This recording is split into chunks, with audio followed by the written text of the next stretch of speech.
back. Thank you for joining us. We're still live here on Salaamedia. You tuned to us on whatever platform that you're tuning us through. Thank you so much for joining us. Our first interview, as I mentioned, it will be with Ayesha Vahed. She's coming to us live from The Hague in the Netherlands. Good morning, Ayesha, and thank you so much for joining us. How are you today?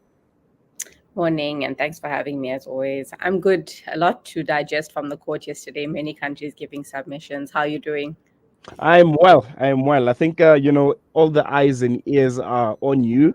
You are on the ground at the ICJ. Firstly, let's recap on yesterday. What are some of the things that caught your attention? You had our very own South Africa presenting their oral argument. You had Saudi Arabia also taking a stand, and a host of other countries. What can we take out from yesterday's proceedings at the ICJ? Okay, so yesterday we had submissions starting off strongly with South Africa, and the ambassador of South Africa to the Netherlands was very. I think all the headlines are focused on him because he compared South Africa's apartheid struggle to the struggle of the Palestinians. But he made it clear that what the Palestinians are now facing has far, exceeded what South Africa suffered during apartheid, and that the international atrocities and the international crimes that are being committed against the Palestinians are now on a scale of devastation we don't expect to see in this day and age. And for the country that suffered apartheid to come out and say that has really made headlines across the world because it's taking such a strong stance. It's saying that our struggle was so difficult, but your struggle is worse, and we need to support you. Mm, He did mention Archbishop Desmond Tutu, and he described that the late bishop, described the situation in Palestine as apartheid already 14 years ago, and nothing has happened since. And he described the assault on Gaza as unprecedented and so severe, and he urged the court to give us an urgent intervention in this respect. mm. And I think what really stood out for me was Saudi Arabia and their oral argument. We know that they've been heavily criticized, for not completely severing ties with Israel, considering they are one of the countries that are in the Middle East, the powerhouse in the Middle East that you'd expect to be the first ones to sever ties and voice out passionately their dissatisfaction with Israel. But how was their oral argument? Have they maybe put some justice and back into the kingdom? How was their oral argument received, and how can you maybe just summarize it to us quickly? I was really interested to see what they're going to say because they have come out in support of the genocide, and they have said that the atrocities and the aggression needs to stop. But at the same time, we know that they supply oil. They haven't cut off diplomatic ties with Israel. They're still allowing Israel to use their airspace.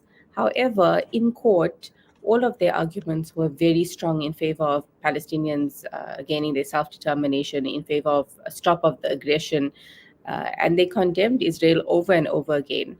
So some of the Mm, points were that they said that Israel treats Palestinians as a dispensable people. Their actions are legally indefensible. They spoke about how Israel is not interested in a dialogue. So any country who's telling Israel that they need to sit or telling Palestine that they need to have a dialogue with Israel, it's simply impossible. Israel has made its intentions very clear. That's the annexation of the Palestinian people. It's not interested in any roundtable meetings. It's not interested in any solutions whereby the Palestinians gain their self determination. And mm. a very strong statement from Saudi was that if this court does not act, then the court itself has failed its people. Mm, mm. And I think, while all of this is happening, I think what really stood out for me was yesterday's UN Security Council, where the United States of America vetoed a ceasefire vote there. What could be the thinking behind the US? I think last time I heard Biden speak was passionately saying there must be a ceasefire in Palestine, and then they go into the UN Security Council and veto a ceasefire vote. What could be the thinking behind the United States, and as looking as the rest of the world, what can we make of it? It's absolutely atrocious. We have 13 countries who voted in favor of a permanent ceasefire, who accept Algeria's draft resolution. The US comes in and says, we can't accept the resolution because it doesn't condemn Hamas.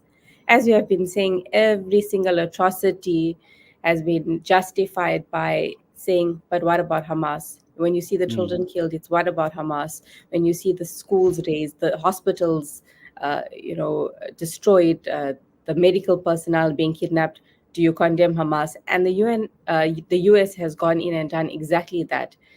When the UN representative for the US spoke yesterday, she said that the draft resolution does not condemn Hamas. Where have you ever heard of a draft resolution calling for a humanitarian ceasefire, in condemnation of the other party?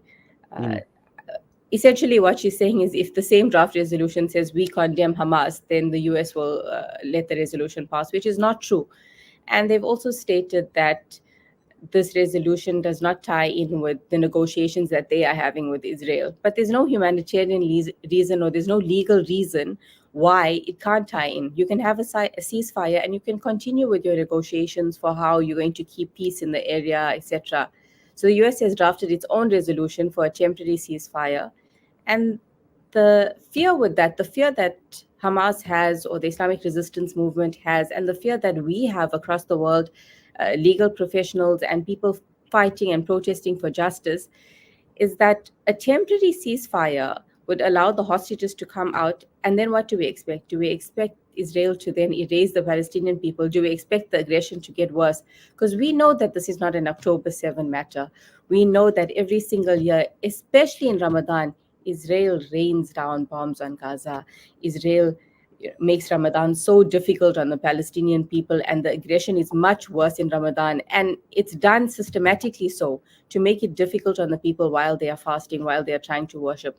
So the mm, Islamic resistance movement is saying, we can't accept that temporary ceasefire. And they're becoming more and more desperate. We don't know what's going to happen now. The people are becoming desperate because the humanitarian condition is worse than it's ever been. Diseases are now spreading, aid can't get in. So we're not sure if finally they will have to agree to a temporary ceasefire, but it's definitely not fair. It's an excuse to get out the hostages so that we can come back in and annex these people.